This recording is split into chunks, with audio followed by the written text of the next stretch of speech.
I would like to call to order this meeting of the Forest Grove City Council on Monday, April 22nd, 2024. Will our city recorder please call roll? Council President Rippey, Here. Councilor Gustafson, Here. Councilor Martinez, Here. Councilor Marshall, Here. Councilor Valenzuela, Absent. Councilor Ewing, Here. Mayor Wenzel. Here. Forest Grove City Council meetings are located on the land of the Tualatin Kalapuas, who call themselves the Atfalati. They are now part of the Confederate Tribes of Grand Ronde. Will the audience and council please join me in the Pledge of Allegiance? I pledge allegiance to the flag of the United States of America and to the republic for which it stands, one nation, under God, indivisible, with liberty and justice for all.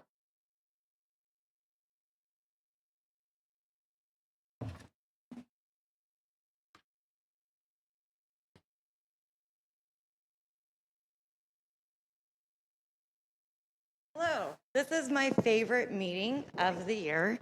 Is this on? Yes.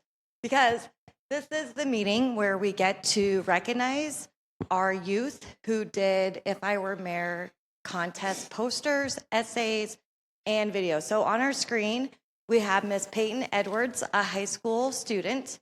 I'm going to read a little bit about her. She is a sophomore. She has some siblings. Her favorite school subjects are history, culinary, and English. She's involved in track and cross country. And Peyton is very artistic. She enjoys drawing, painting, and being creative. She's attending via Zoom, so if we could all say hi. Peyton, can you hear us? Okay, well, congratulations. You won the PowerPoint presentation first prize winner, and we have your money and prize at the city auditorium. Do we know how she's going to get that? We will figure out a way. I can put it, maybe we'll send it through the school email. But congratulations, Peyton. Thanks for participating.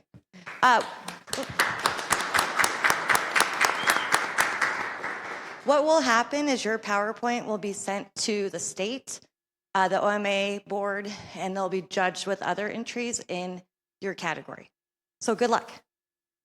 Okay, thank you. We're going to move on to our middle school winners. Our second place winner for the essay competition was Aaron Garrett. Will Aaron Garrett please come up?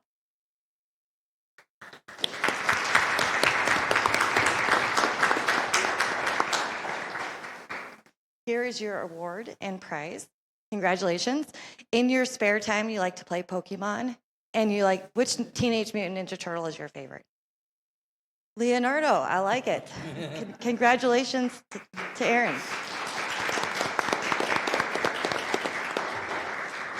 Our first place winner for the essay competition is Ren Mulcaster. Can Ren come up, please? Ren is fierce. Ren plays ice hockey and acrobatics, so multi-talented and a good writer as well. Thank you. Your essay will go to the state too. Okay, cool. Congratulations. Thank you. So back for a second time, who I think she's now a fifth grader, is Ainsley Seavey. Can Ainsley come up?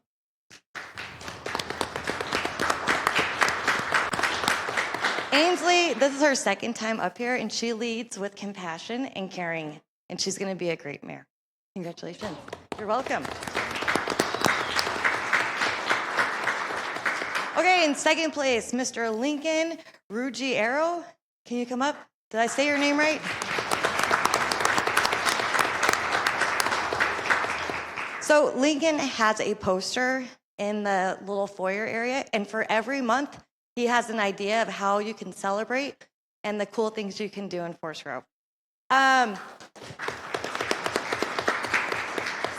Is Cyrus, I'm looking for Cyrus Osborne. Come on up.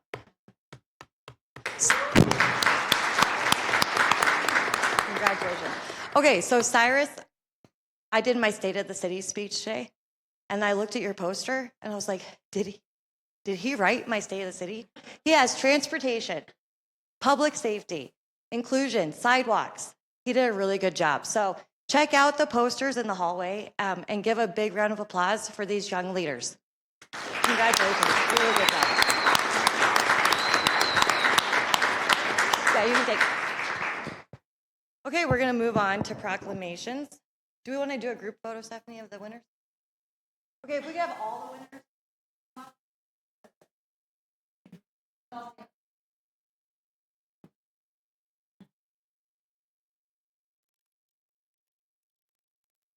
Can you get Peyton in the Get screen? Peyton in the Yeah. picture. There you go. Thank you.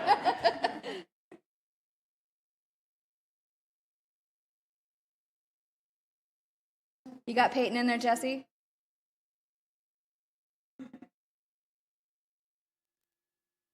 All right, good. Awesome.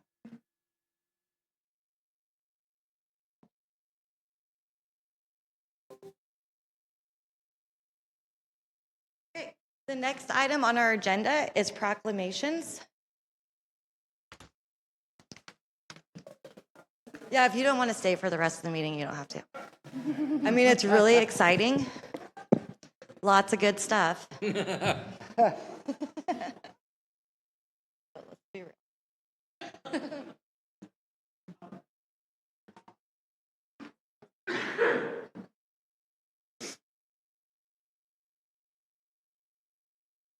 Thank you. What's up? Okay, in public comments, you can, during public comment, you come forward. We're going to do proclamation. The next agenda item, I'll call you back. Okay, you're welcome. Okay, so, hang on a minute. I gotta find, okay. Proclamation, National Small Business Week. Whereas America's strongest economic growth in almost 40 years has been driven by the resilience of our small businesses that, despite a worldwide pandemic, continue to pioneer innovative solutions to our country's greatest challenges and create opportunities for family and workers. And whereas small businesses remain the heartbeat of our communities and the American economy, employing more than half of our nation's workers, inventing and innovating to launch new technologies and create new American-led industries, enriching our main streets, making parts and products in America to fuel our supply chains, and building our nation's infrastructure. And whereas the City of Forest Grove recognizes the values and dedication and entrepreneurial spirit of small businesses that are the cornerstone of our local and state economy. And whereas the City of Forest Grove supports and joins in this national effort to recognize and support small businesses to ensure that our community remains as vibrant tomorrow as they are today. So now, therefore, the City Council of the City of Forest Grove does hereby proclaim April 28th through May 4th, 2024 as National Small Business Week in Forest Grove, Oregon, Washington County, and urge all citizens to acknowledge and celebrate the achievements made by small businesses locally and nationally. Okay, our second proclamation tonight is to celebrate Arbor Day 2024 and Forest Grove's 34th anniversary as Tree City, USA. So, whereas Arbor Day was first observed in 1872 with the planting of more than 1 million trees in Nebraska, and the Forest Grove community continues the tradition of environmental stewardship by conserving, preserving, and restoring our local urban forests. And whereas our community appreciates the many benefits trees provide to our residents, businesses, and visitors. And whereas the National Arbor Day Foundation has recognized Forest Grove as a Tree City, USA, due to our community's commitments to effective forest management over the last year. And whereas calendar year 2023 marked the 34th consecutive year Forest Grove has received Tree City USA designation. And whereas the Forest Grove Community Forestry Commission recognizes the stewardship of the Forest Grove community over the last 34 years to advance the city's urban forestry efforts. Now, therefore, the City Council of the City of Forest Grove does hereby proclaim as follows. Section 1. April is hereby proclaimed as Arbor Month in Forest Grove. Section 2. The Forest Grove community is encouraged to support the spirit and tradition of the first Arbor Day by planting trees for the benefit of our community. Thank you. Hold up the proclamation. Okay, I was like, Dan, why am I holding up? Let me get back.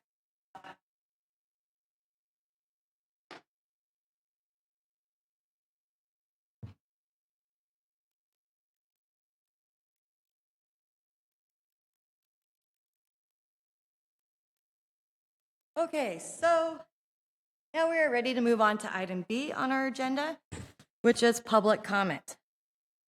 Time provided for anyone wishing to speak to City Council on an item not on the agenda, or on the agenda but not scheduled for a public hearing. Comments are limited to 2 minutes unless additional time is granted by the presiding officer. The public comment period shall not exceed 30 minutes unless a majority of councilors present vote to extend the time. Zoom attendees may use the raise hand feature to be called on. Okay, is there anyone who wishes to give public comment? Please come up, sir. State your name and address for the record.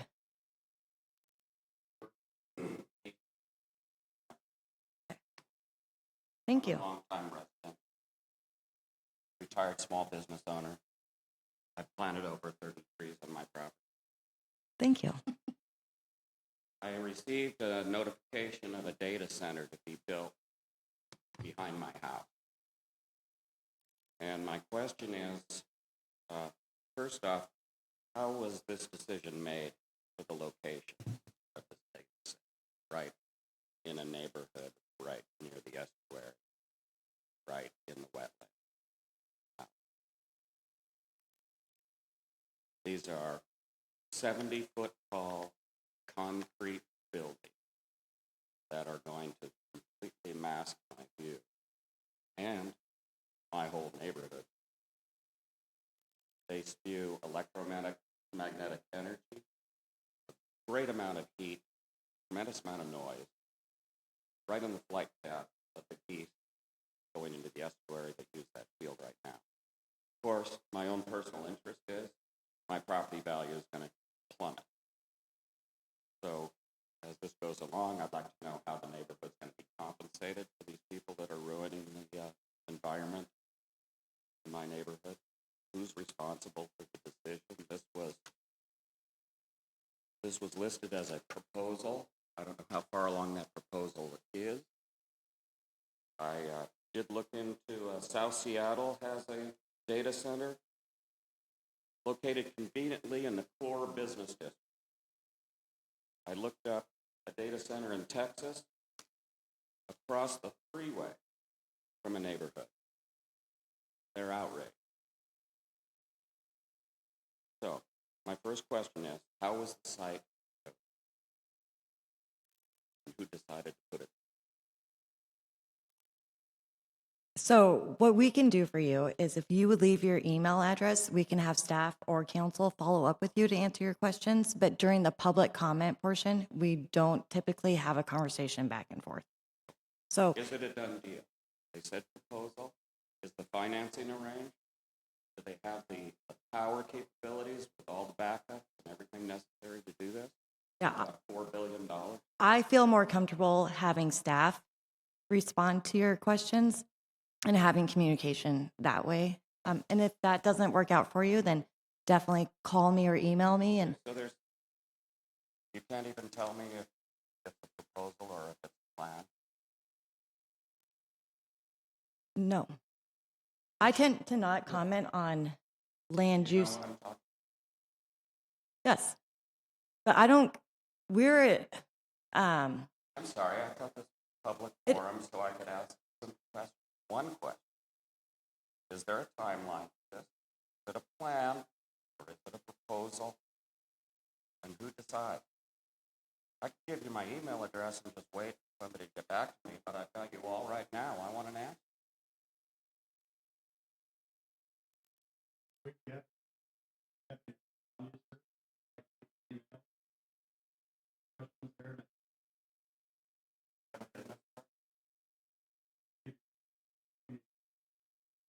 That person have- is that person here?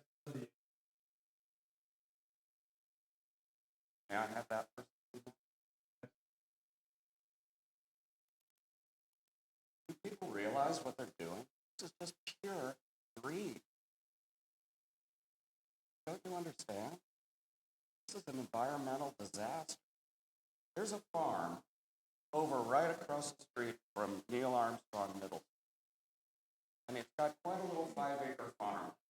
And these two 5-story buildings set to be kitty corner like this.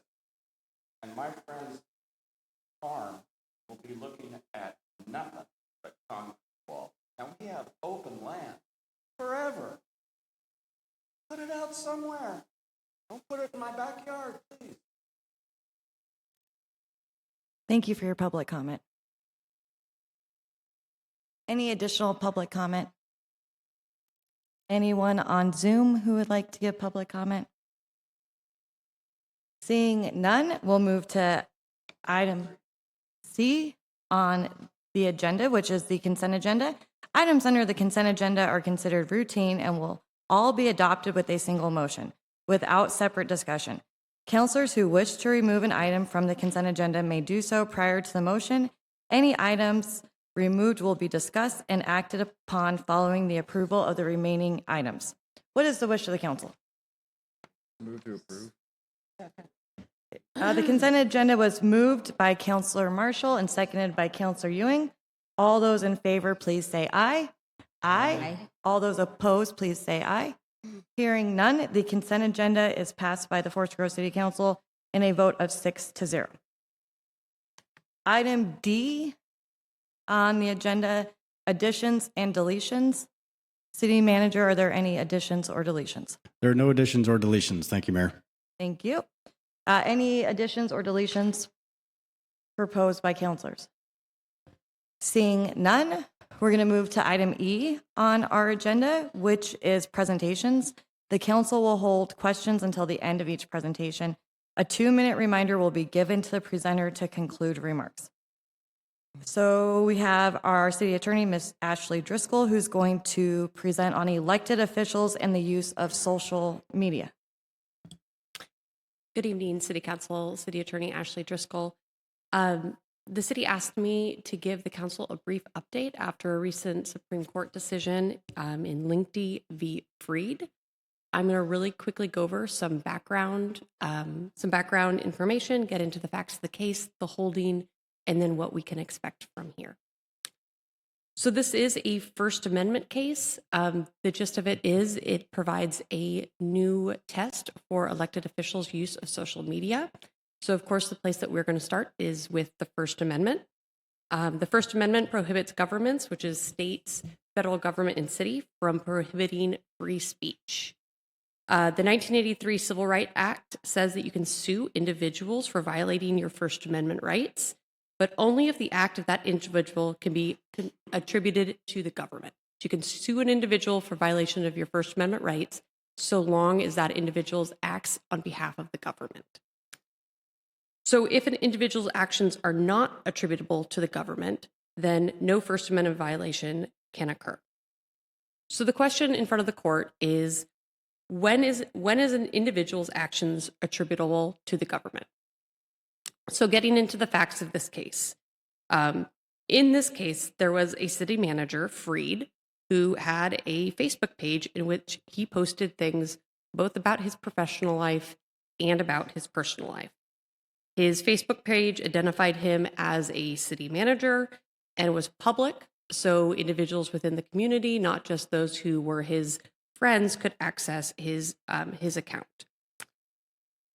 So Linkty was a member of the community that had some conflicting opinions with Mr. Freed. And Mr. Linkty would often comment on Mr. Freed's Facebook posts. So at first, Freed decided that he did not like Mr. Linkty's comments, and he began to delete them when he would post on on his Facebook account.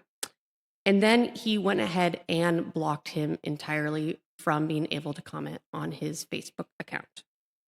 So LinkedIn sued Freed, claiming that Freed's act of blocking him was attributable to the city and violated LinkedIn's First Amendment rights. So essentially what he's saying is that Mr. Freed, as the city manager, had a Facebook account that was, tied into his profession as the city manager enough that that his posts on there counted as state action.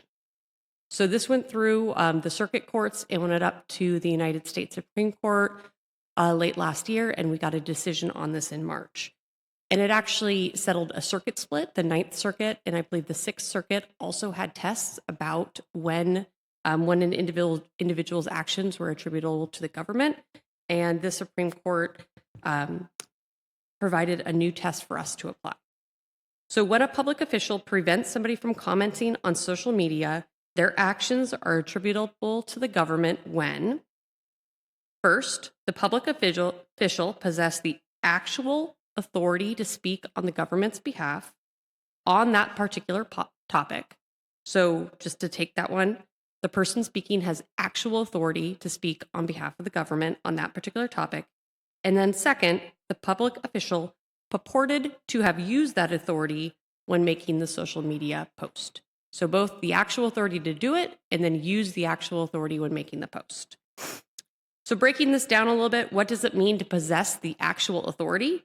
The government official that have made the post, that is something within their, and I quote, bailiwick. And that has to be based on statute, ordinance, regulation, custom, or usage. So, I think the easy one, so written law, past practice for the state official are permanent and well settled, that they carry the force of law. So an example, I think, applicable to the Forest Grove City Council, if the council authorizes a specific counselor to speak on behalf of the council, that counselor possesses the actual authority to do so. A custom that, for instance, or another example is a custom that a public works director sends out notifications about road closures. That person has the actual authority to close roads. That person possesses the actual authority. However, a single counselor without council authorization gives an interview about council policies or a council position. That person is not possessing the actual authority to speak on that particular issue because the council has not authorized them to do so. The same would be true if that counselor was giving his or her personal opinion. So you have to have the actual authority to speak on that topic. And then the second part of that test is whether you purport to have used that actual authority. This means that the public official must have presented themselves as speaking in their official capacity or in furtherance of their official position. So you have the actual authority, and then you are actually using that authority. Simply posting something on your Facebook wall or on your social media social media account, even if you have the actual authority, doesn't mean that you are using it in that venue, if that makes sense. So compare a mayor at a council meeting announcing a new city council policy on behalf of the council. He's at the council meeting, he's declaring the council policy on behalf of the city. That is him using his official authority. That same mayor is at a barbecue over the weekend and he tells his friends about the council policy that he just enacted the night before. That second instance, he is not using his actual authority, even if he had it. So let's apply this to social media accounts. If you have a social media account that is solely personal or solely official, I think this is pretty easy. So if you mark your social media account as your personal social media account and you don't do any of your city business on that account, anything you post on there will not be considered state action, and you do not open yourself up to any First Amendment retaliation claims for blocking or deleting people who you do not want to post on your comments. However, your official social media account, the one tied to your position, that is going to be presumed to be government action. If you have a, Councilor Ashley Driscoll Facebook account, and that's where you post all of your official business, that is going to be seen as a government Facebook account, and therefore the First Amendment would be applicable to that. So I would advise, I would advise against blocking or deleting people from that specific account. If you have a mixed personal and official social media accounts, it's harder to distinguish when you are posting and using your actual authority as a city councilor to disseminate news. And in that case, deleting and blocking people from an account that is mixed carries substantially more risk. You're going to have to do an individual assessment on each one of your posts to determine if you're, meeting the test. Do you have the actual authority? And are you purporting to use that actual authority in making those decisions about who you can block and what kind of comments you can delete? I would note that this helps, as I mentioned at the beginning, it helps solve a split within the districts, the 6th and 9th. And now that the Supreme Court has articulated this test, the Supreme Court has sent back to the 6th and 9th circuits 2 different cases regarding elected officials' use of social media. Those circuits, the 6th and the 9th, will then have to apply this new test. And through the application of this test from the Supreme Court, we'll be able to answer more of the nuances of more of the nuanced questions regarding how this test is going to apply. So I think the bottom line here is that the Supreme Court articulated a stricter test for determining blocking or deleting somebody from a social media account is actually a violation of their First Amendment rights. However, I still think that there's a good amount of risk if you have a mixed social media account and you would like to block or delete people from accessing that account. So that is a summary of that recent case. I think that we'll probably hear more about this as the 9th Circuit case gets resolved under that new test. Questions? Councillor Ewing. Thank you. It's still a bit ambiguous, which is not surprising. So if there's a disclaimer that we often use when we're communicating, which is that, please do not respond all. This is my personal opinion, not that of the city.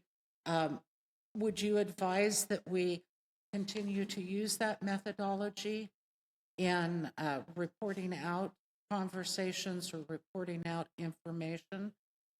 That's my first question. I have a couple. Yes, I still would advise that both on First Amendment, and I believe that also complies with provisions of the council rules. Thank you. So if somehow this goes awry, what is the legal implications, the risks, the ramifications if an individual is using, I guess what it comes down to is, what can we do as a council? What are the laws and the rules if this is violated? I think in the wake of these cases, there are going to be more guidance regarding guidance and policies from city governments regarding use of social media accounts. I think the summary of advice that I gave during the presentation is good, which is to not have a mixed account. To have a personal account and to have a city business account, and then, mark them as such, and then, treat them as such. So don't do an official announcement through your personal page and vice versa. Thank you for that good advice. My last question is if somebody is appointed to speak for the council, given the authority to, does that have to come through the whole body to be agreed upon? Or is that just one individual saying, yeah, you have the authority? So in order for a member of council to speak on behalf of council action the council has to authorize that either through an individual motion or delegating authority of a certain kind to an individual. Thanks. Any other questions? Seeing none. Thank you, Ashley. Our next presentation this evening is the Economic Development Commission Annual Report, and we have our EDC chair. I'm afraid I'm going to mess up your last name. Is it Tim Butelman? Boom. Let's go. Tim. Hey, Tim.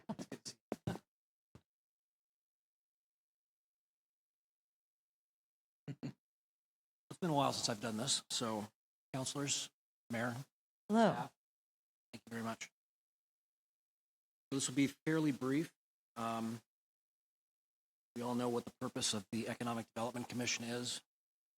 We've helped city council and different business leaders making decisions on how to grow the economy of Forest Grove, which has been purportedly for several years one of the fastest growing cities in the state.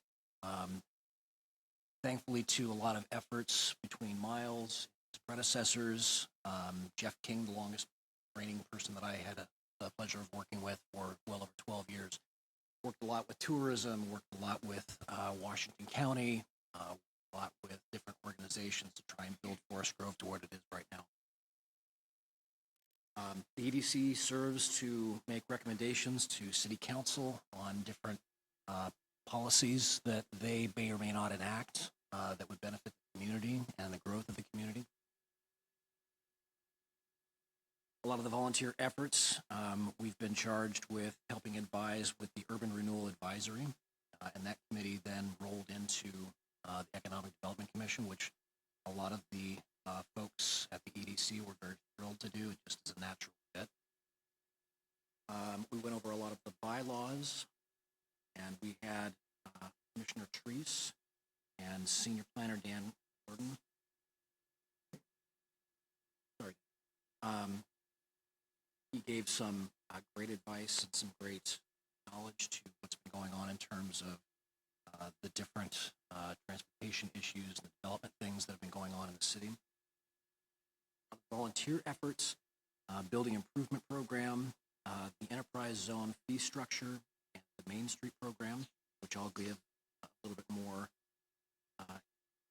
in depth at the end. Looking ahead, we're looking forward to adding some folks that have not been a part of the EDC to maintain our numbers. We have 2040 vision planning that we've been working towards, and we're pretty excited about that. It's not unlike what the city of Hillsborough has done and did some 10 years ago. Economic opportunity analysis and updating the economic development strategic. Some of the items of note in the previous slide: the building improvement program. City Council directed staff to seek EDC input on the design of the program. Offered a variety of input on the initial design of the program, which were incorporated into that program, which was presented to the Urban Renewal Agency.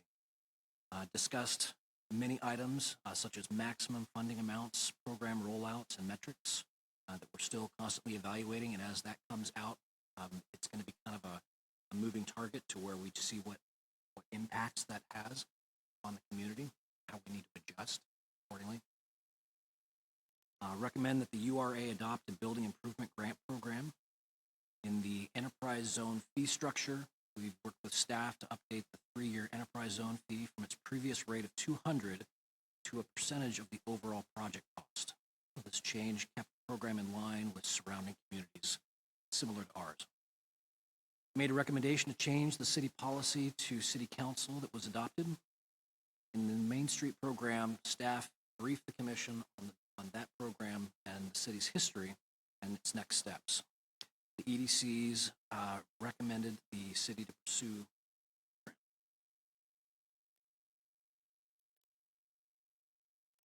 Any questions? Okay, any questions? Counselor Ewing. Hi, thanks for joining us this evening. So if you were able to tell us as a council, one thing that is of concern for EDC economically, so that we have an understanding and can begin perhaps preparing, what would that one thing be? Well, you all may know I'm a commercial real estate broker, so I've got a vested interest, and I've done a lot of work for the last 20 years in Forest Grove. Right now, I think a lot of discussion that's being had right now with Metro is the lack of inventory, and not to be left unsaid with the city of Forest Grove and a lot of municipalities where we have run out of industrial properties, which industrial properties, as we know, provide a lot of jobs. And then that also helps retail, office. Forest Grove has a real shortage of office, but there's not a huge need for office. But retailers, small businesses, which is comprised of a lot of the EDC, which we've been a strong proponent of for the last 10 years to make sure we have a cross-section of small businesses, retail, large manufacturing, other large businesses to represent as each of those needs. So I think a poignant effort to work with the county commissioners and Metro to really understand that the initial outset of grand bargain and the lack of inventory and the lack of urban and rural reserves was a little short-sighted. I've told that to Commissioner Treese and several other Metro councils as well. You need to do a deeper dive, understand, ran out. And we, as a result, the state lost intel to Ohio, several other companies as well. Thank you so much. I appreciate it. Any other questions? Seeing none. Yeah, how many vacant positions do you have on EDC right now? 2. Only 2? Councilor Murphy. I think it's 2. Okay. Are we doing a recruitment process still for EDC and his? Okay. Cool. Yeah, I'm on that one. It's more than 2. I'll just say that. Okay, great. Thank you so much for coming. My pleasure. Okay, item E3 is our Community Forest Commission annual report, and I have the CFC Chair, Justin Marble, and Dan Reardon coming up to present. Good evening. This evening. So it's my pleasure to introduce Justin Marble, A new chair. newly elected chair, former longtime chair of the CFC Mark Mac. He still is in a leadership role. So since this is Justin's very first CFC annual, I offer to carry the water. Thank you.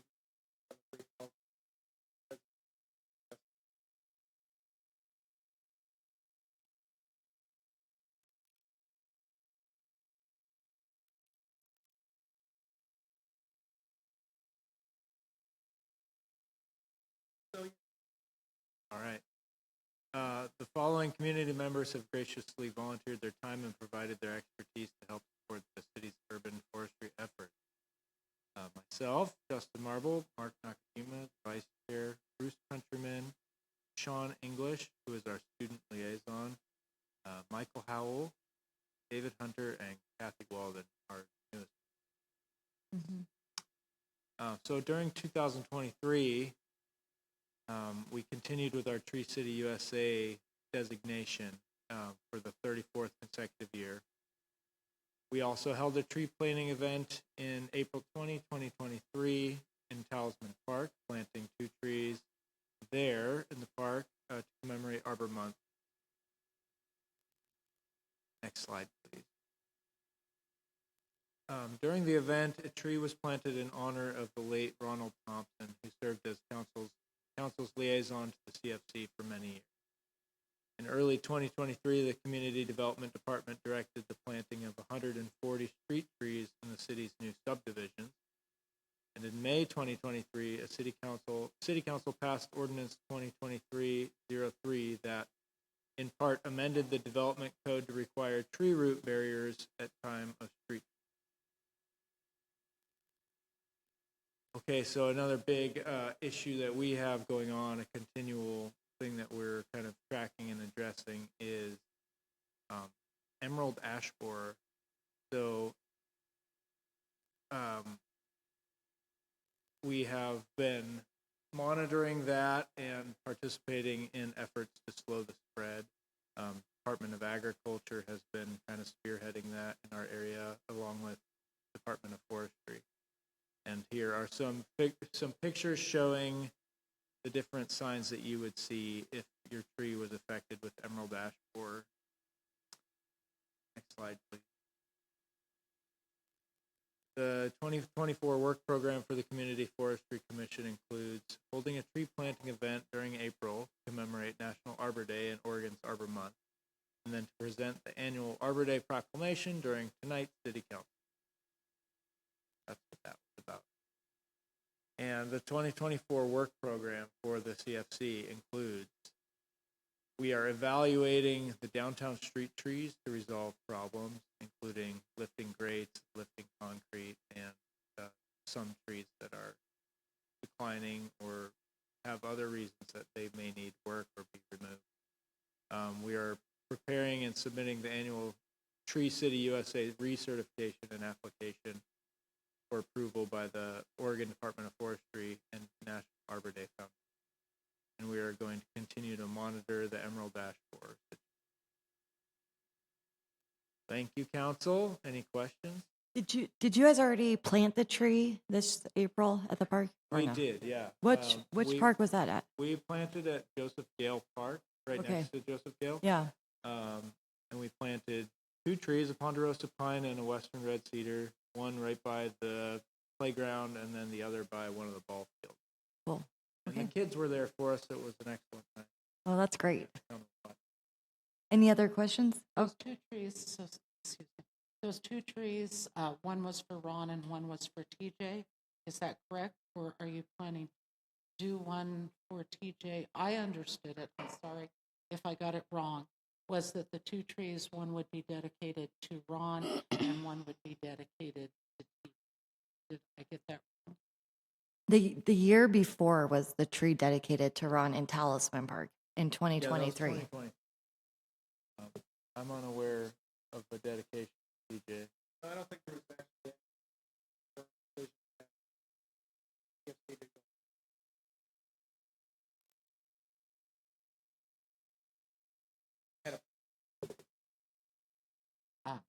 Like I said, I just thought the conversation was that would be, there would be 2 trees, one for 2 council members.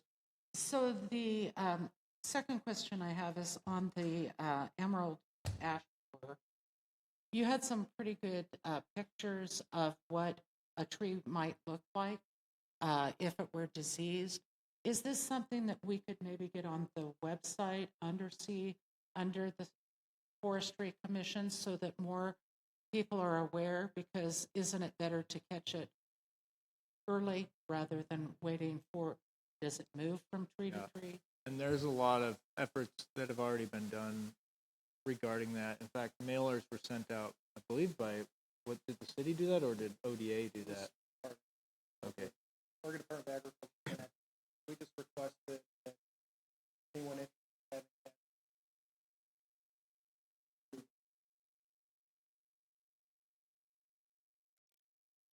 certainly the Oregon Department of Agriculture, also the Oregon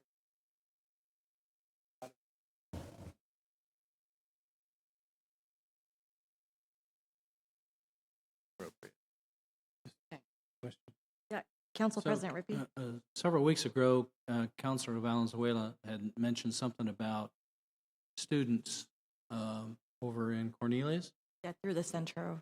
through Centro having something to do with the Emerald Ash Borer and education process.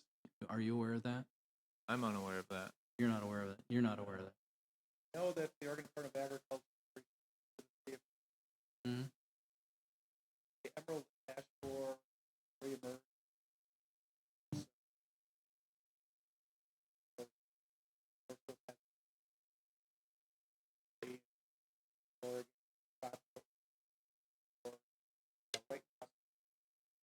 Still within this.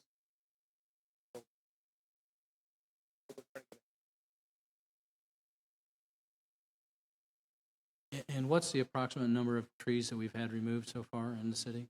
So last year, the Oregon Department of Agriculture funded the removal of approximately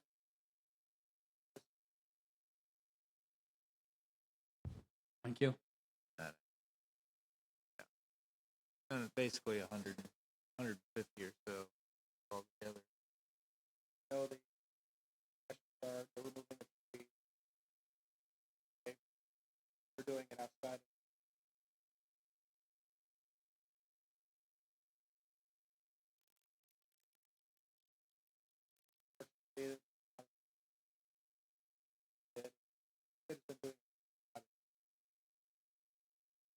also looking at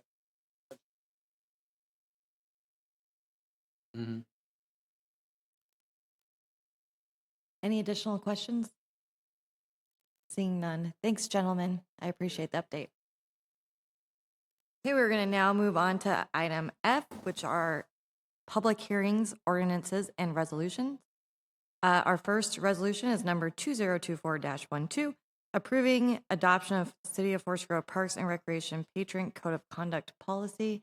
And I think that, is Ann going to do it online? Anne's walking in right now.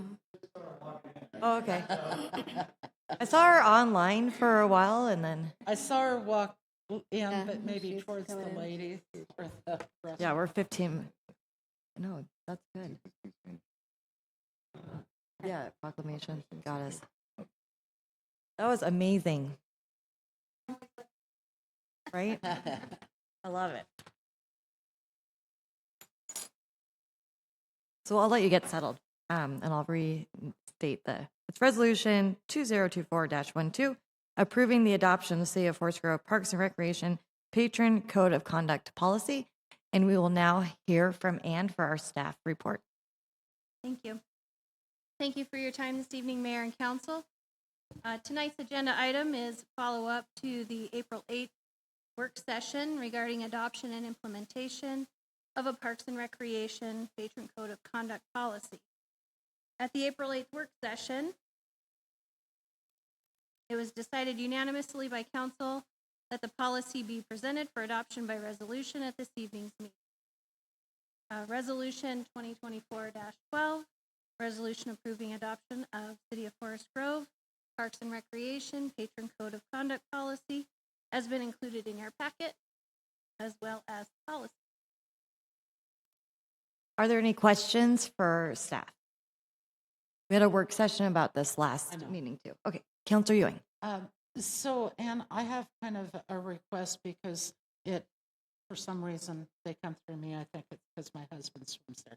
But regardless, I've asked them to actively now begin using the website for concerns and comments rather than using me as their vehicle.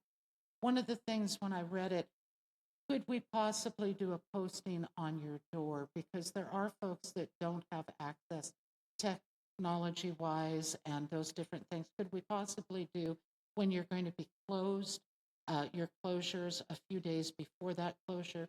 Because I get a lot of grumping from people that show up and you guys are working and doing diligent work, but the pool isn't available. So if we could do that, that would be really helpful.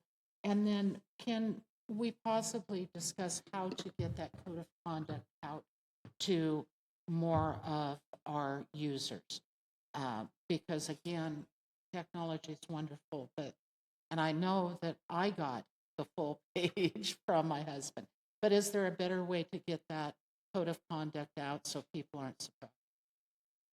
I think we'll utilize all of our resources to make sure and get the message out. Some of that is going to be through social media, et cetera, but it'll also be posted at Thank you so much.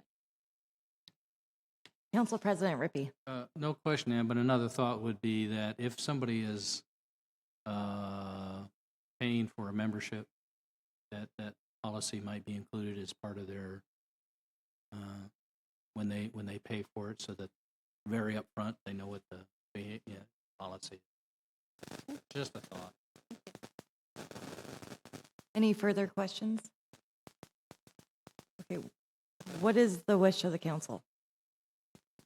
I move that we adopt resolution number 2024-12. Second. Okay. Resolution number 2024-12 was moved by Council President Rippey and seconded by Councilor Gustafson. Will the city manager please read the resolution by title only? Resolution number 2024-12, resolution approving adoption of City of Forest Grove Parks and Recreation Patron Code of Conduct Policy. Okay, council discussion. I just want to say thank you to Ann. I know that I think 2 years ago, you actually had an intern from Pacific start to look at this. So I know there's a collaborative process in using our partners at Pacific, using the library's code of conduct. and then the Parks and Rec Commission. So I just think that we have a really good product now that came before us in a work session and now a resolution because of the steps you took to make it. Any other discussion? Okay, seeing none. All those in favor, say aye. Aye. Aye. All those opposed, say aye. Hearing none. Resolution number 2024-12 is approved by the Forest Grove City Council in a vote of 6-0. Thank you. Thanks for coming in. Yeah. Okay, our second presentation tonight is resolution number 2024-13, approving the City of Forest Grove Light and Power Community Service Program description for installation of informational street banners. And we have Keith, who's going to educate us. All right, good evening, Mayor, Council. I want to kind of focus my comments tonight on the staff report, and I'm more than happy to go over the whole policy with you if you'd like, but I think I can hit the high points here real quick. We've had a banner program in place at Light and Power for over my 30 years. I personally have hung more banners than I can count across the street. So it's been in place for a long time, but recently, these are the street banners that you see. Recently, we've been reviewing another possible program for hanging banners on the light poles, and while we were doing that, we realized the street banner policy had never been approved by City Council. So we want to bring that to you and look at that tonight. We did take it by CCE to have them review it and add any comments. So there was nothing negative that came out of that. A couple of the highlights that I want to touch on, though, that we wanted to make sure the policy main focus is on local events. That's always what it's been in place for. So we wanted to refocus on that. The benefits from it benefits the entire city of Forest Grove. And then we wanted to make sure to clarify that it only is for nonprofits and local governments located in the city. That has always been the main focus of the banner program. And it does clarify if, when, how, and where the banners can be installed. And it reinserts what banners must promote and what they cannot promote. So we just reviewed everything that we already had in place and made a few slight changes. And we have the policy that we're presenting to you tonight. Mayor, I can answer any questions you may have. Council President Rippey. Thank you. Again, appreciate all the work you do, Keith. One question I had is under the first whereas, we're limiting this to local nonprofits and local government. But I'm aware of that a lot of our organizations in town are not, quote unquote, nonprofit. They're not certified with the Secretary of State's office as a nonprofit. Are we also allowing those organizations to put up banners? We were not. No, we're not. Is there a reason for that? The banner program was always designed for local nonprofits and promoting the local events. So that was the direction we were trying to continue to go down that path. Council President Rippey, can you give us an example of something you're thinking of that we're missing? The thought comes to mind, possibly I know we say that it's non-religious, but if a church is holding a holiday bazaar, for example, that's not promoting the religious belief, but they're also not a nonprofit. And it is an event that the city would, people in the city might be interested in going to. So I also don't think that any of the schools programs or schools organizations are nonprofits unless it's submitted on behalf of the school district. I don't know that the Boosters Club is a nonprofit. So if they have an event, are they going to be able to put something up? So I was just thinking that limiting to the nonprofits and local governments might be too restrictive. Jesse is wanting to answer. Sorry. I believe in those particular examples that you gave, Councilor Rippey, those are nonprofits. Under this program, similar to previously, they would have to be registered under kind of the umbrella of what's called 501A, which could be a C2, 3, 4, 5, 6, or 7. So any of those types of nonprofits within that umbrella would qualify. The boosters would qualify. The local church is typically affiliated as a 501c3. And so I think in those examples, they would qualify. Okay. I just want to make sure we were considering all that. Yeah. Thank you. Counselor Marshall. What are we going to define as local, or like within city limits? That was the direction we were taking it, yes. Counselor Ewing, did you have a question as well? That kind of is my concern because, say, for instance, Solve comes out, they're not local. Would they then have to be able to have a banner if they went through, I don't know, one of the nonprofits? Local kind of is a bit limiting, I think. We have national organizations, Habitat for Humanity, different things like that, that have a national affiliation. Well, they have one in town. There are communities that don't have a particular, shall we say, a particularly specific dedication to a community, but a larger picture. Are those also not, are those restricted and not able to do it? Yeah, the application process will have some restrictions on it, and it does promote, one of the restrictions, it has to promote a local event. A local event. Gotcha. Okay. Any further questions? So, sorry, question. One So, more. I know that with, like, say, visitation, we bring the banners over there, and I know that they do them for the dinner, for their enrollment, and I think St. Francis does it as well. Are those entities not going to be able to do it anymore? That's correct.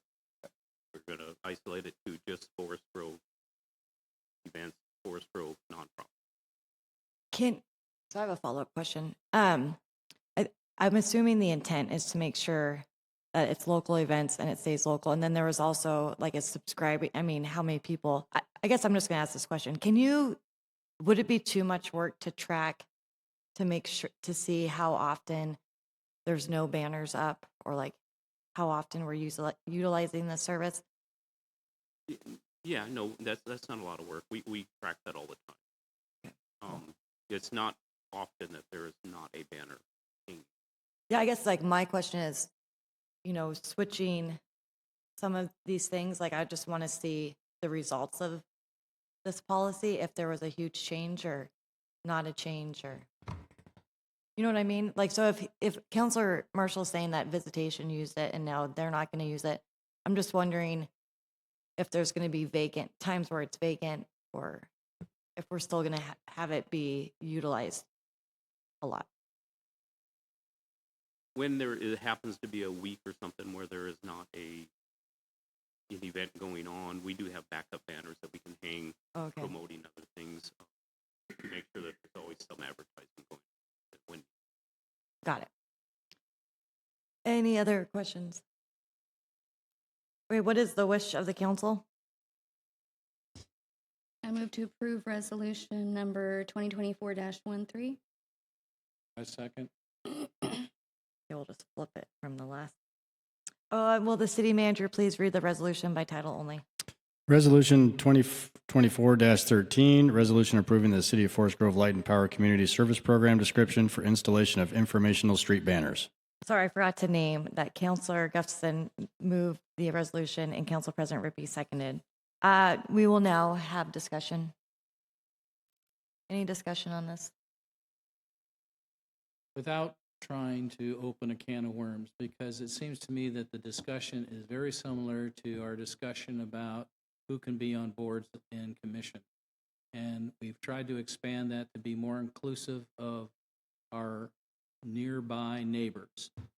And to me, it would seem that, if, again, I don't want to open a Pandora's box here, and I know it's hard to do it, but the dinner at Visitation every November, that's a big area. That it's actually a tourism attraction to Forest Grove, and so that I can imagine there might be some other things like that within the neighborhood. So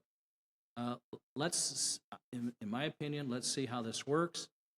But if we get some interest from our neighbors in the vicinity, we might want to be more inclusive of our neighbors with the intent of not opening it to everybody. Yeah, I agree with you, but on a policy level, I think it's really important that we're consistent. So going back to the analogy or about the boards and commission, that was stated like in the outskirts, but part of the Forest Grove School District. So whatever language, I just think if that should be the same language. Yeah, I agree. That's You know what what I I'm saying. mean? Like, we have to make sure that as we're making policy decisions, we're holding ourselves accountable to like the parameters. But I do agree, like, I think we should let it go, let it see what happens for this first year and see if we need to make some amendments or changes. I think we'll know more. I think we should be consistent, and this is not being consistent.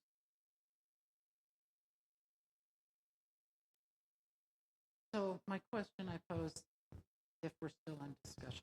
We are still in discussion. Okay. My question that I pose is this, is that we've been very strategic and thoughtful to make sure that, as Tim says, we are participating and encouraging our neighbors in boards and commissions and advertisement, those types of things.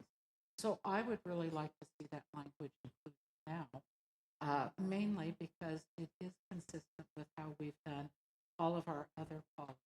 So I would like to see something basically that says within the school district or something like that that we've used as a definer for our local park. Is that a motion? Is that an amendment? I was gonna say, is that an amendment and a motion?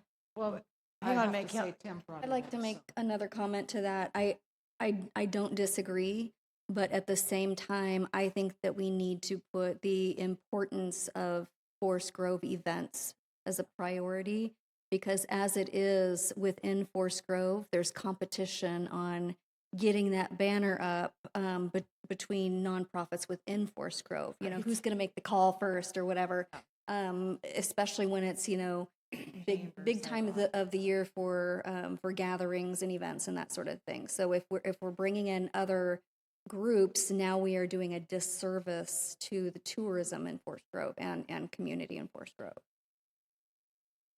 Yeah, kind of push back a bit on it because tourism that's brought in from visitation or brought in, that is bringing tourism in to Forest Grove. I understand, you know, regarding that we want it, and I know that you guys compete like crazy for the banner. I mean, I do know that from, you know, life experience. So I do understand that. I just would like to see us to be a little bit more inclusive and making sure that we're not neglecting our partners that do bring in our. That's my. I mean, I would personally like to make a motion to amend it and have it be included into the school district area. Or within the school district, the How we Forest have Grove the- School yeah. District area. So that would be Now Cornelius. we have the boards and commissions set up. That same parameter. Yeah, can we ask, would that be, how much more work is that for Light and Power? It's relative, I mean, not that much. We had this, as staff, had this same discussion multiple times. So, Light and Power is fine with whatever you all want to decide. We do have an amendment. on So the there's floor. a motion, there's a, okay, To amend Can I that. say one more thing before we do a motion? well, let's get is there a second? On. Yeah, we have to do the Or the motion. amendment, I'm sorry. I'll second the amendment. Okay, so it was moved by Counselor Marshall and seconded by Council President Rippey to amend the first whereas. I lost it on the screen. Mariah, can you put it back, please? Thanks. To the first whereas to change to promote events occurring within the Forest Grove School District area by installing, right? Is that a correct? I want to make sure I have that correct with. Area. Right, with Forest Grove area. Okay, so there's a move, so now is there discussion on that? So have we, We have a- have we hung banners for Cornelius before? I don't know. I'm For Cornelius. Have we hung banners here for Cornelius events in the past? I That's the don't key remember Cornelius. We have hung banners for Gaston, North Plains, Banks. Mm. The So bank- some areas that are outside the school Banks district. and North Plains would be out of the question Right. on this, but Mm-hmm. I mean, I personally look at it from a standpoint of, I mean, I know I'm pushing the visitation thing because I'm part of the dinner, but that brings in anywhere from 8 to 10,000 people in a 1-day period. That's a huge tourism pool for Forest Grove. And it's, their board doesn't have a hotel, doesn't have anything. So they're coming to Forest Grove to stay, to do anything like that. There's people that come from across the country for it. So it's a bigger deal. And I'm not just limiting to that. I don't know if they even will use the banner going forward with it. But in general, if somebody's bringing that much business to Forest Grove, and they're only 5 minutes away, kind of makes sense. I'd like to leave it the way it is because it's consistent with what we've done. With the board and commission. Right, yeah, this amendment. Well, Marshall, Yes, I'm Marshall's sorry. amendment. I have another comment. So, again, I understand them making it the same. That's very important, and I like that continuity. And one of the reasons why we did that for the boards and commissions is because of lack of interest. So that helped us bring in those different people, right, that want to serve. And I am all for, helping nonprofits and visitation. My kids went there too.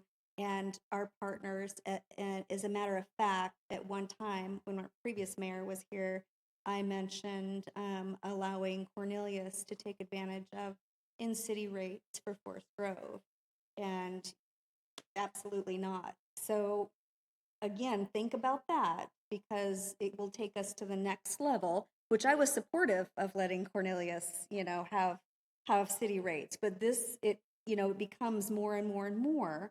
So it's just something to consider when we're deciding to make this parameter what we use as our guidelines for different policies. Council President Rippey. So again, I'd also like to point out the fact that for these events that are just in the immediate area, they're drawing Forest Grove residents out there as well. So it's to the benefit of the quality of life for our residents to know about these immediate events in the immediate area. And I think that's important for our residents to know about these things.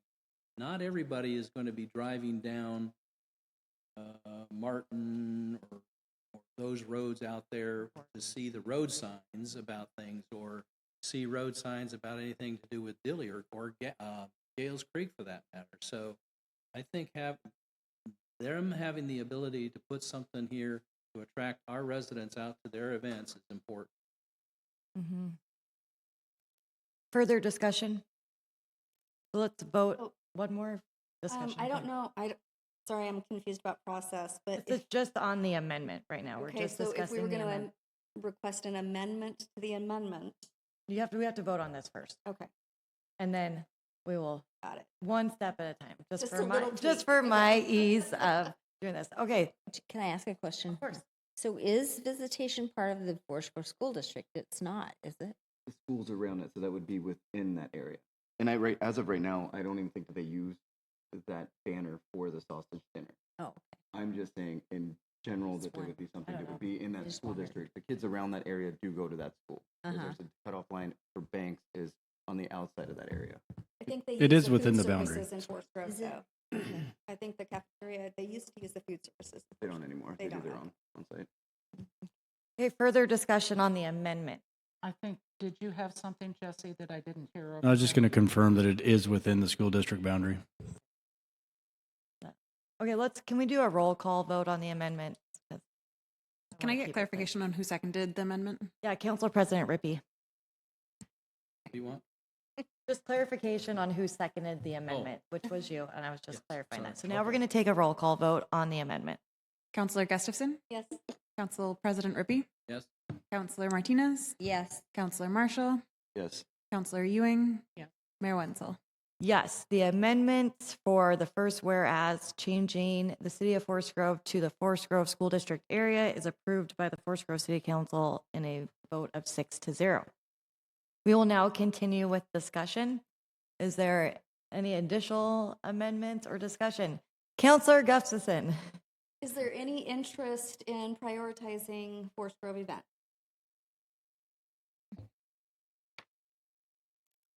How does it go right now? Does it the first come, first serve? It is on a 90-day window. 3 months in advance, you can serve. How long, you can hold it for 1 week, is typically how long you hang? Right, Monday to Monday. Kind of covers the whole week and then the weekend. Important. I feel fine just first come, first serve with, because I mean, the thing is, like, I understand what you're saying, prioritizing, but again, I think that like, I don't ever want to be, I guess it's just hard for me. Like, I just like a system, like, here are the book ends. If you fall within, then you're going to get it. Because I feel like sometimes I don't want to have any value-based decisions, right? Like, so I don't know. I feel like by having the whereas, we are saying Forest Grove area. So, like, I would assume that all of them are local. I mean, they're all pretty much local events. So I don't know. And I don't want to create a lot of more of administrative work for Light and Power. It is definitely more administrative work. I wouldn't consider it value-based. I mean, we are the city council for Forest Grove, Oregon, not for Cornelius and visitation and all of that, but just something to throw out there if, you know, if that might be something that we need, or maybe we can, you know, if we start getting phone calls saying, hey, I wanted to put up my banner and they said that Cornelius got to put up their banner, maybe if it becomes an issue, this is something maybe you can let us know. Yes, I think that's a really valid point, because we don't want to have it tied up with another municipality. Right. That, I mean, and I guess that's kind of like going back to the Forest Grove School District area is like, and your example about out of area fees, it's because people pay levies here, right? And pay Light and Power here. And that's our workers doing it. So, yeah. But if it's not broke, it's fine, right? I Right. mean, yeah, if it's fine, then it's fine. Yeah, maybe Cornelius won't even know that we're going to let them do that. And I have no problem with, after a year of it as it's now done, if there are problems, then yes, I would like it to come back and we address it more vigorously, shall we say. Okay, further discussion? Want to make sure everyone is good. Okay, so resolution number 2024-13 was moved by Councilor Gustafson, seconded by Councilor President Rippey, and it was amended. And so do I have to read it as amended, or can we just go to a vote? The title remained the same, so Okay, just read the title. so you already read the title, right? Did I already? Okay. We did. Yeah, after we did the first and the second. And then it was in the discussion that we Yeah. amended it. Okay. There So doesn't have to I be will a ask the reread. city recorder to call roll. Counselor Gustafson, Yes. Council President Rippey, Yes. Counselor Martinez, Yes. Counselor Marshall, Yes. Counselor Ewing, Yes. Mayor Wenzel. Yes, resolution number 2024-13 as amended has been approved by the Forest Grove City Council in a vote of 6-0. Phew. Thank you, Keith. Thanks for your patience during that. And now we will move on to council communications, and we're going to start with Council President Rippey with his report. Yep. As was reported earlier this evening, EDC did meet on Thursday, April 11th. They received a presentation from Senior Planner Ann Reardon on the Transportation System Plan. I think my observation around that is that the EDC and even some of the other commissions may benefit by having a periodic presentation on major happenings within the city. So they seem to be very interested in all things transportation because of the businesses and the flow of traffic through the town. The Chamber Board met on Monday, 15th. It was reported that Zesty Carts is having difficulty obtaining permission for some sort of signage along Adair Pacific Avenue. I have no idea what that means. I don't know who takes care of that. That's Brian.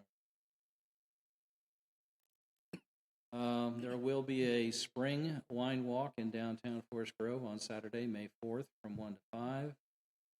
The Heritage Conference will be in town on May 17th, 20th. April. It was last April? week. Yeah. May. It was last week. It was April. It was Last also, week? yeah. Oh, I'm sorry. It's okay. That long.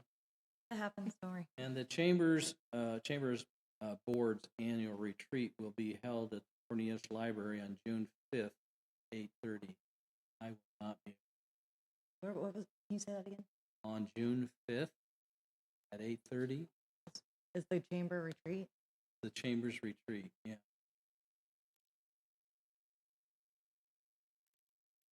I don't know if I can. Will you make it? Oh, it's a school day Yeah. at 8:30 in the morning. Would any other 8:30? counselor be willing to attend that? I may have a staff meeting at work that day. Usually at the first Is week. it all day retreat or is it day? I think it's kind of a half day. When is it again? June 5th. June 5th at 8:30. Um, Cornelius Library. I would consider it if need be. And I And I will think- find out if I could maybe do a different day for a staff meeting too. They have multiple days, so if I'm Staff- sure we're gonna have staff there, right? Yeah, staff will be in attendance. So The last item I have is the unit that is out here at our National Guard, the second of the 218th Field Artillery, will be deploying in August to the Mideast. So I'm not sure if there are any ceremonies planned for their deployment, but there usually is, and usually cities are involved in some way, sending them off and then also welcoming them back. So we probably need to check a little bit. I actually have a meeting tomorrow with their XO. Might have more information later.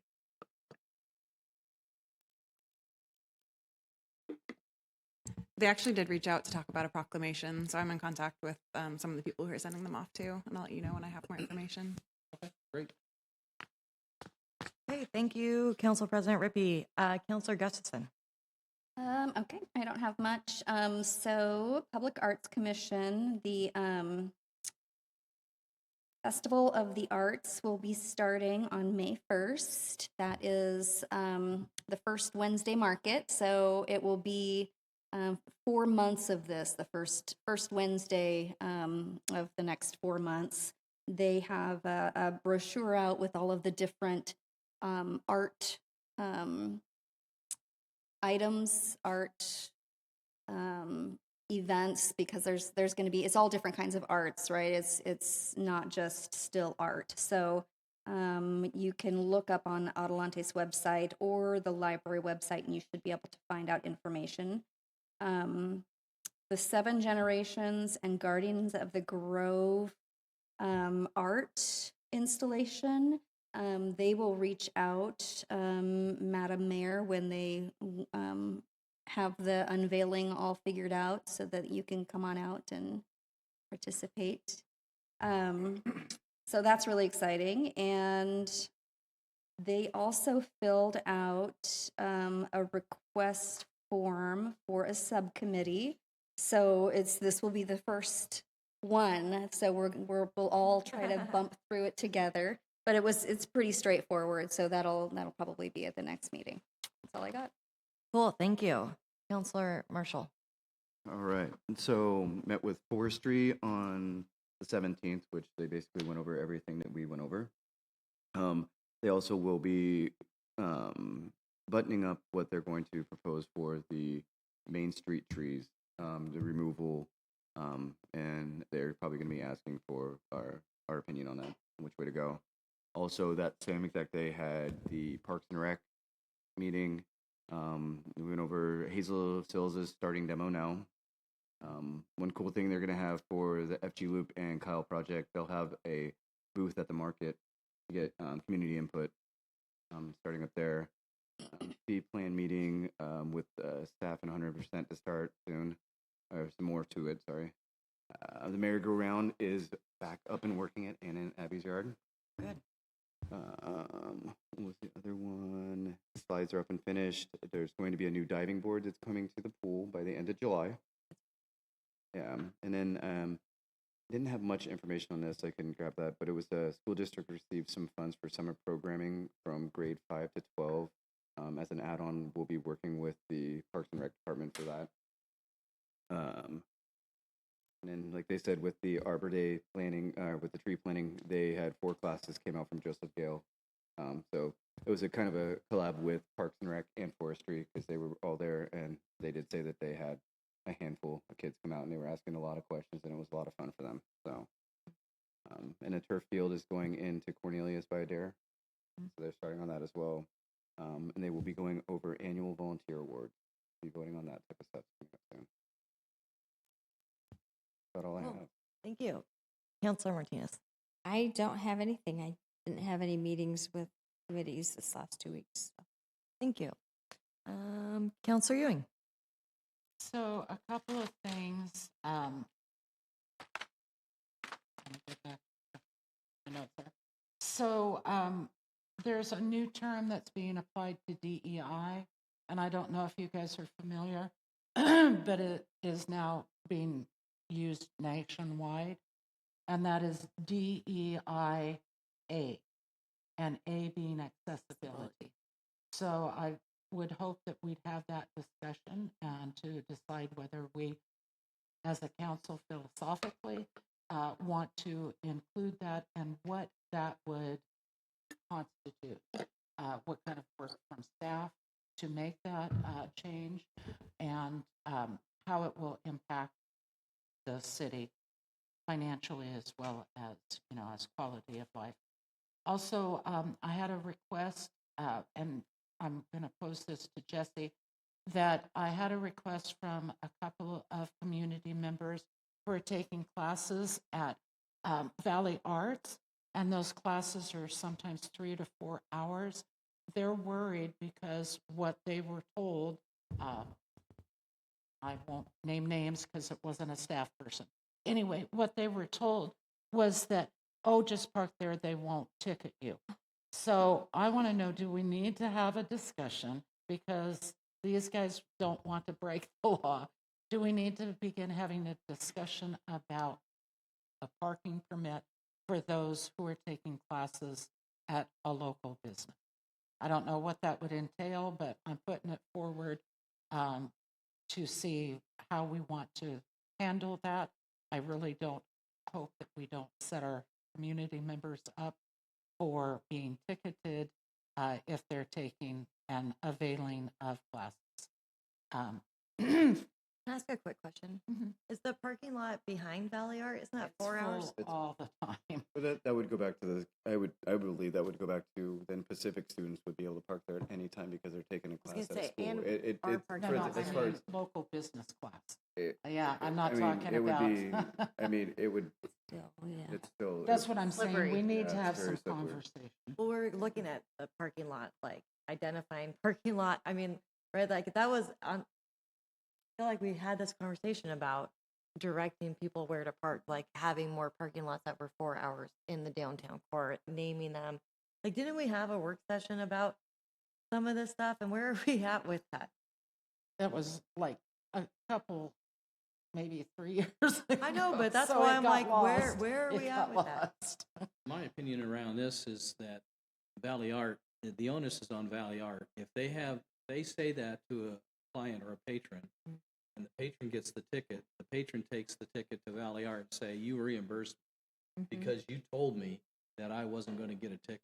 The onus is on that business, not on the city. Okay, I'm just That's putting it my out there opinion. for you guys. That's my opinion, but they shouldn't be telling them that. I totally agree, and we did have that discussion. I just wanted to put it before the whole body to know that that is out there and there's questioning going on about it. so that we could have a discussion and decide if we wanted to go forward on something, or if we leave it as is with, as you said, Tim, the onus being on the business that is informing them. So I do think that I still get complaints from business owners and community members about parking all the time. It's like the know. number one thing. But and that back parking lot is 100% filled up by one particular business. And so I do think it would be really something to think about, to start some sort of committee or task force that includes business owners, to have a conversation about parking. And because many of them are like, they're saying, I will pay you money, give me a permit, I will pay you money, because they're choosing to get tickets because of the lack of parking. should we perhaps think about having this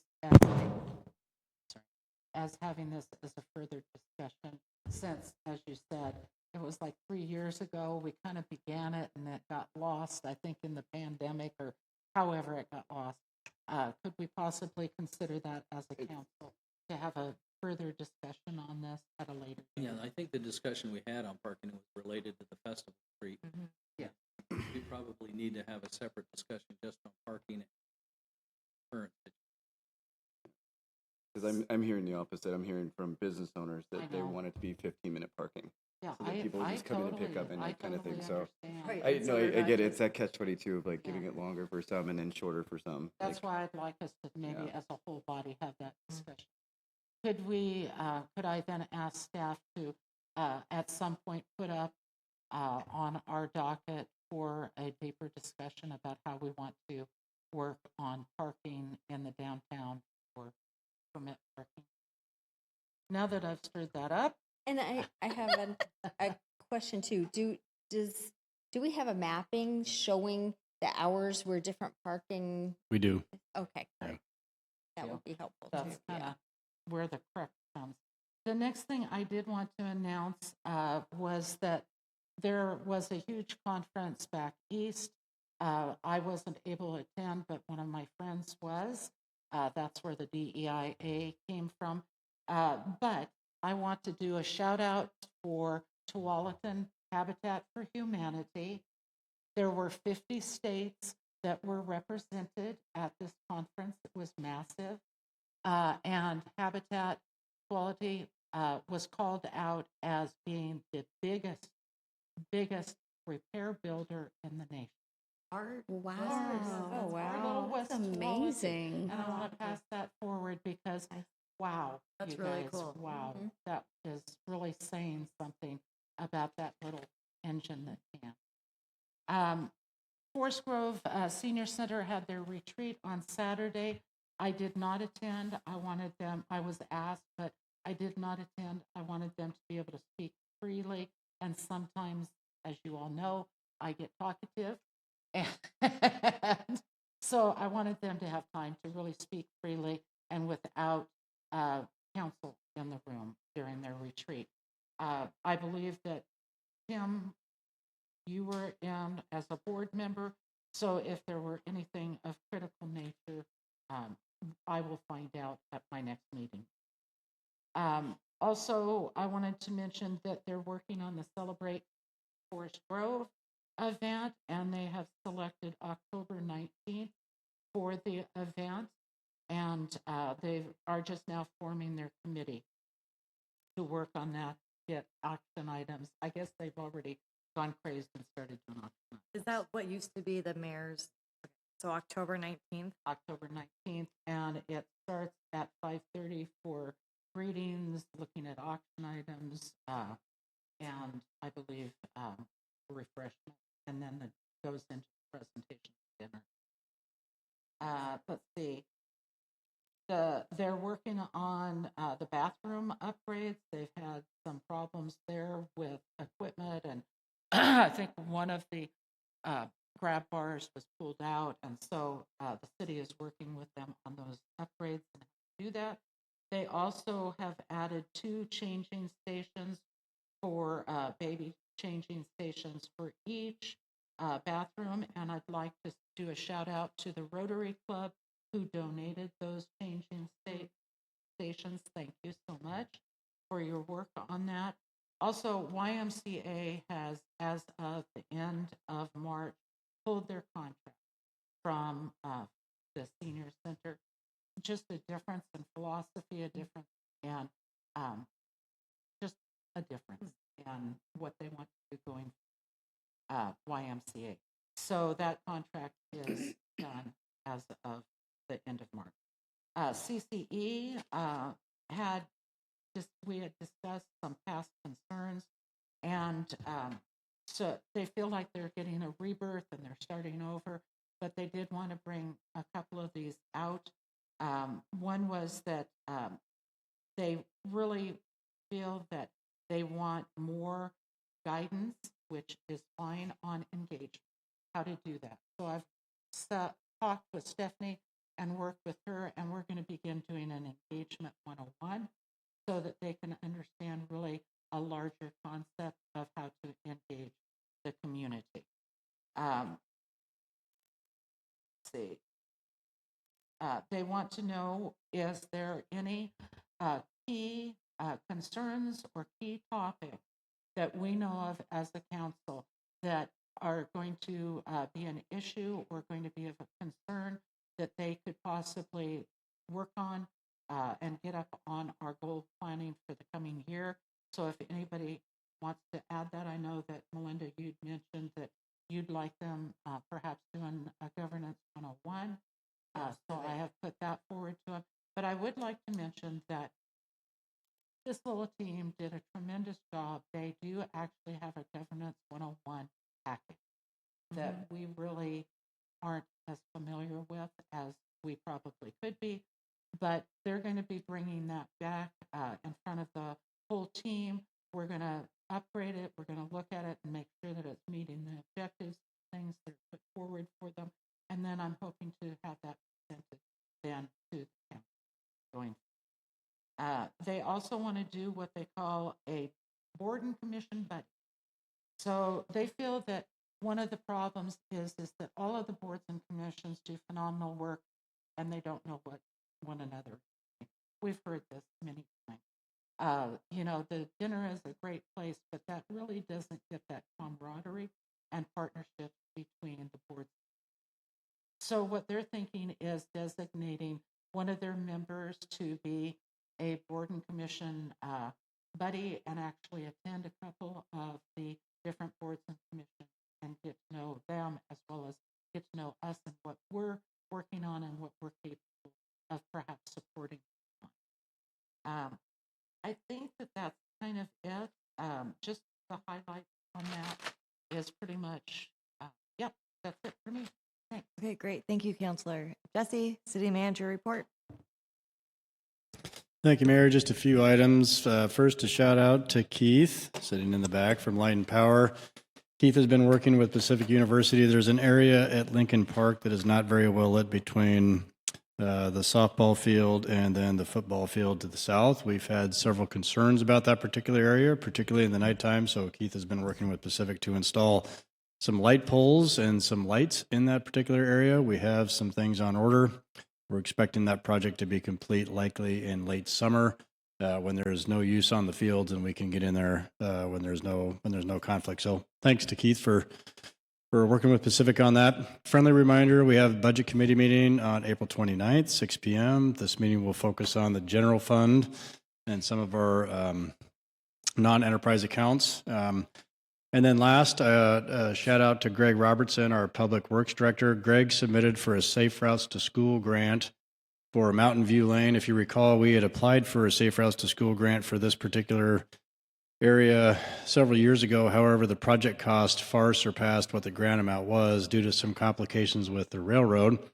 So Greg has reapplied, and we were very encouraged to learn that out of 100 applications that were received, we were ranked second in the state. So, and we applied for significantly more money than we did before. I think we applied for $1.5 million. Now, the second part of the application process starts, and the second part is basically kind of refining your project proposal. That'll be due, I believe, sometime in May, and then the final grants will be awarded in January. So great work to Greg Robertson and his team for filling that out, getting that placed second, and then we'll be following up with phase 2 of that application here very soon. So with that, thank you, Mayor. Thank you, Jesse. That's really good news. Yeah, it's great news. And I just also like to say, you know, Keith, Light and Power also looked at the barber pole and made sure that was, because Pacific was, you know, when I met with Dr. Coyle, President Coyle, she was a little concerned. There's been some things, but it was just the thing at the top that was loose, and that structurally it's sound. So I just think we have a really good partnership with Pacific right now, and I'm really excited about that, those lights. I have a whole lot, but I'm going to try to cut it back. So WCCC, it's our transportation, our county coordinating committee. We're really just looking at some funding gaps. The good news for us is that the new MISTIP allocation funds, Fern Hill, Highway 47, and Maple, that site plan's already done. So we shouldn't get bumped off of that.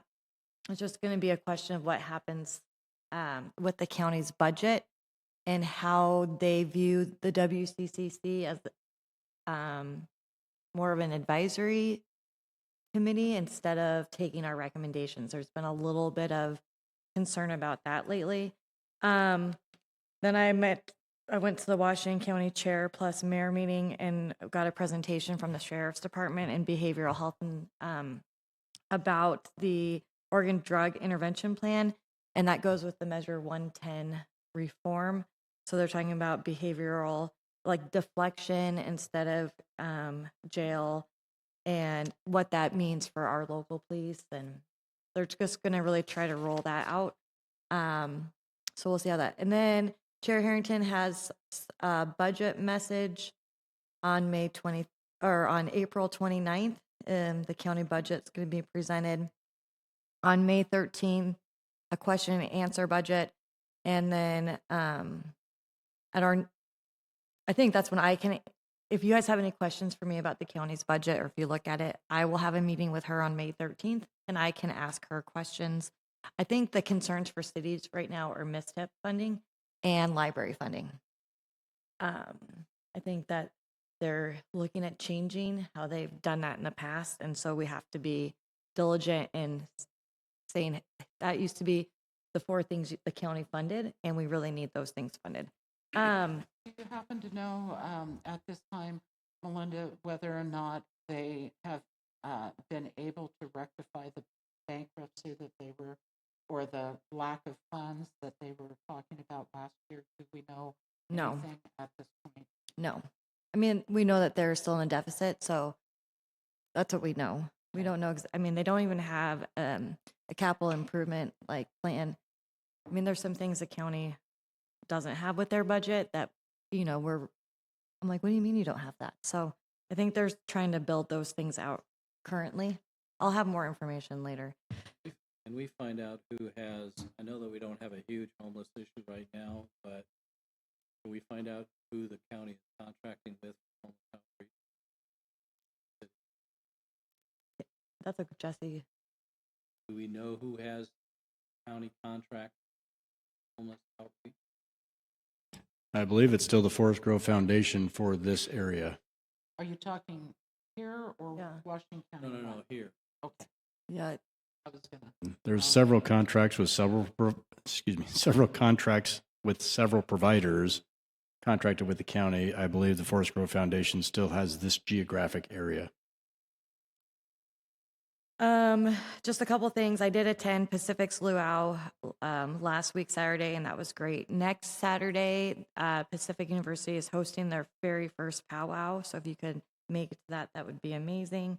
In the fall, they're going to be celebrating 175th anniversary. I also attended the community engagement at the Eastside Park. Councilor Martinez showed up as well with Place, our consultants who helped us with Stites Park, and they do a really good job with community engagement. There's the school districts actually decided to put turf in at Neil Armstrong as well. I don't know if there's any capacity for lights there, but I think that'd be a great idea. I I attended the Oregon Heritage Awards on Thursday, the Habitat for Humanity Gala, so I'll mention to Virginia your comments, Counselor Ewing, but that is Saturday at the Senior Center, April 27th, starting at 5 p.m. The Chamber of Commerce hosted the State of the City. That's been a long time historical thing. I guess what I want to, they did a great job. They always do a good job hosting. This is my second year doing the State of the City. And I want to bring the idea to council. I guess my concern with how the State of the City is done currently is it's a ticketed event. It costs $20 to attend if you're a member and $25 to attend if you're not. No other city that I know of regionally charges people to come to their State of the City. This is not, I understand it's a big fundraiser for the chamber, and I'm, fully willing to work with the chamber and do a city update and try to make sure they still have their event. But I think it's really important that the city of Forest Grove, talking about accessibility and equity, offers a free State of the City where any community member, regardless of income, can come. And whether some cities have done it on a council night, so the whole council is there and the council can share reporting out. They do it evenings. I mean, Banks is doing a dessert bar, Tualatin's doing a breakfast. I mean, literally no. So for me, I wanted to invite the Center for Community Engagement Pacific. I wanted to invite some students, but I can't invite them to an event that the city doesn't host and that costs money. And so those are my concerns. I don't want the chamber to think I think they do a great job. I just think that a State of the City should be free. It should be part of the city budget. Sorry, Paul, but it should be planned and organized by our community. We have a communication management team. Like this is where we talk about our accomplishments, our priorities, and transparency. So I just want to put that out there that I think that we need to. You want me to start that conversation since I'm there? I mean, what do you guys, how do you guys feel about it? I actually didn't know or didn't realize until today when I attended that that it was a fundraiser for the chamber. I thought that the money spent was directly went to the food that was purchased, right? I thought it cost, this much money per person for food. So I didn't realize it was a fundraiser until today. And so be that as it may, I just wonder as a government official, if we should be charging for this at all. I mean, we're the city council, and this is a city thing, right? It seems very wrong to do. Well, so you and I got elected, and I'm going to be really honest. There was a lot of meetings coming at me, a lot of stuff. Like I was just told when it was. This is like it was communicated to me. It's like this is historically how we've done it in Forest Grove. And I believe that. But I also think that you sometimes have to change things. And I would say that I don't know of any other, I've gone to many of them, and I don't think you should charge to get an update from your electeds. And I think the community expects to see, and how it is, like at noon, I never went to a State of the City prior to becoming mayor because I am working. So like the accessibility of when people can come to it doesn't work for most people's schedules, and it costs money. So like I didn't want to invite, and it's not our event. So I was talking to Stephanie, and Stephanie's like, I haven't promoted it because it's not our event. It's not even the city's event, so we can't promote it, right? It's kind of like after the fact, we can use TV's recording and post it. But so these are some of my concerns. I do think I would be fine. I mean, if it's fine with the council, I would like you to start a conversation with them, because I don't want them to think it is a big fundraiser for them. So how we can and I think the update from the city should be can be given. I just don't think it should be the state of the city through the chamber luncheon. Like I'll come in the summer. I mean, and then it would be nice because I could actually pick a time that works for my schedule, right? Instead of figuring out with Jeff, the mayor of Cornelius, and some different things. I just think that we really need to offer a free State of the City. I don't problem with that at all. I think it is a conversation. Need to look forward. Could we possibly have a deeper discussion about cost, maybe during the budget session, so we can get an idea of what something like that might cost us to do? But I have no with us providing it to our community. Cool. And then one final thing before I adjourn the meeting is I've never received this, and actually Mariah sent it to me. But we received a request for myself to write a letter of recommendation for Bob Wismer to receive the NSDAR, which I know DAR stands for Daughters of the American Revolution, right? But I don't know what NS stands. It's a National Award for Patriotism. So I don't know. I guess I just wanted, I've never had a request for a letter of recommendation as the mayor. And so I could write it as myself, as the mayor, but I thought it would, since we had a council meeting, I'd run it past you all and see if it's okay if we recommend. So just so you know, Bob Wismer ran the Veterans Day assemblies at the high school for many of years. I think 30 years probably, and is like really active with veterans things. I don't know all of the, but how do you guys feel about that?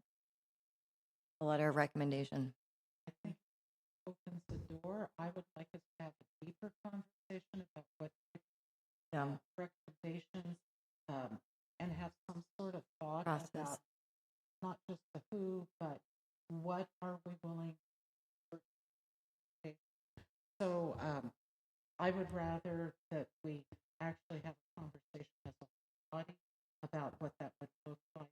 Is there a deadline on this? I don't know, but Mariah, do you mind writing them back saying that we don't have we got it April 7th? I think they said they wanted to submit it by May 15th. This is the teacher that ran the assemblies. Is the school district doing something? I have no idea. I mean, I got an email from Mariah. I think it would be more appropriate for the school district because he was a former school district employee. Yeah, so Mariah, do you mind responding to them that we don't typically do letters of recommendation? Yeah, absolutely. Okay, perfect. Okay. I'm trying to think if there's anything. Oh, one final thing. I'm sorry.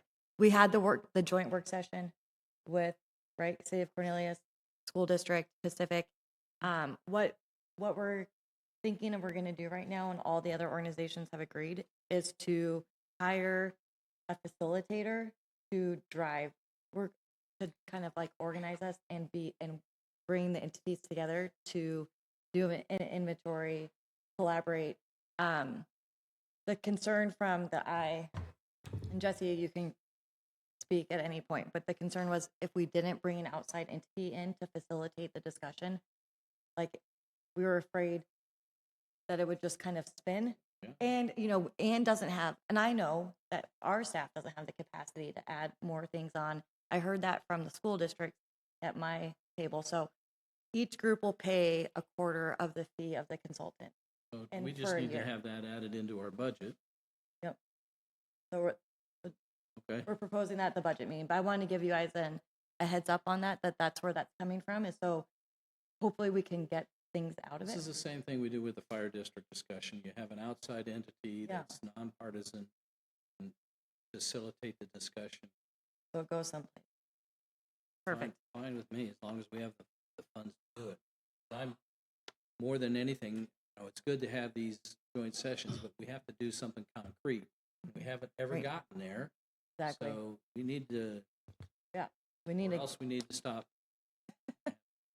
No, we need to get something done. Okay, I'm going to adjourn this meeting. We're going to take a couple minute break. I'm going to use the bathroom, and then we'll have our work session.